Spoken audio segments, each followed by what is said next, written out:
অমিত শাহ ঢুকে গেলেন সেক্টর 5 এর সেই হোটেলে, সল্টলেক সেক্টর 5 এর হোটেলে দেখতে পাচ্ছেন অমিত শাহ কনভয় ঢুকছে সেক্টর 5 এর সেই হোটেলে, যেখানে বঙ্গ বিজেপির সাংসদ বিধায়করা প্রত্যেকে উপস্থিত রয়েছেন এবং বাইরে দাঁড়িয়ে অপেক্ষা করছেন সুকান্ত মজুমদার, শ্রমিক ভট্টাচার্য এবং শুভেন্দু অধিকারী। অর্ণব, এই মুহূর্তে ঠিক কি ছবি অমিত শাহকে দেখতে পাচ্ছি আমরা?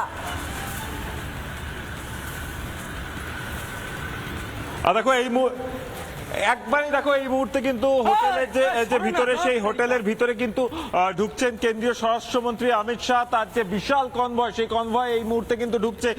দেখতেই পাচ্ছ যে সেক্টর 5 এর যে হোটেল, যেই হোটেলে মূলত এই গোটা বৈঠক প্রক্রিয়া হবে, সেই গোটা বৈঠক প্রক্রিয়াতে কিন্তু বিজেপির যারা এমপি এমএলএরা রয়েছে তারা যেমন তার সঙ্গে আজকের বৈঠক রয়েছে।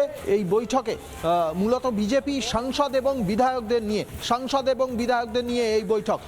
এই সল্টলেক সেক্টর 5 এর এই হোটেলে পৌঁছে গেলেন কেন্দ্রীয় স্বরাষ্ট্রমন্ত্রী অমিত শাহ। তিনি এই মুহূর্তে পৌঁছে গিয়েছেন সাংসদ বিধায়কদের সঙ্গে এবং সাংগঠনিক পদে যারা দায়িত্বে রয়েছেন তাদের সঙ্গে বৈঠক করবেন অমিত শাহ। সকলের উদ্দেশ্যে নমস্কার করে তিনি এই মুহূর্তে হোটেলে ঢুকছেন। তাকে রিসিভ করছেন শ্রমিক ভট্টাচার্য, বিজেপি সভাপতি, তাকে রিসিভ করছেন। অন্যদিকে সুকান্ত মজুমদার, শুভেন্দু অধিকারী, তারা তিনজনেই দাঁড়িয়ে আছেন এই মুহূর্তে। অমিত শাহ তিনি পৌঁছে গেলেন, তিনি হোটেলের ভিতরে ঢুকলেন।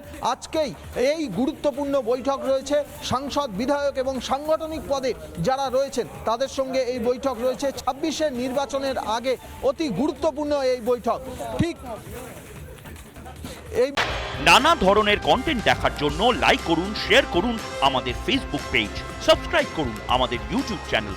পাশাপাশি অন্যান্য ব্রেকিং নিউজের জন্য অবশ্যই চোখ রাখুন রিপাবলিক বাংলায়।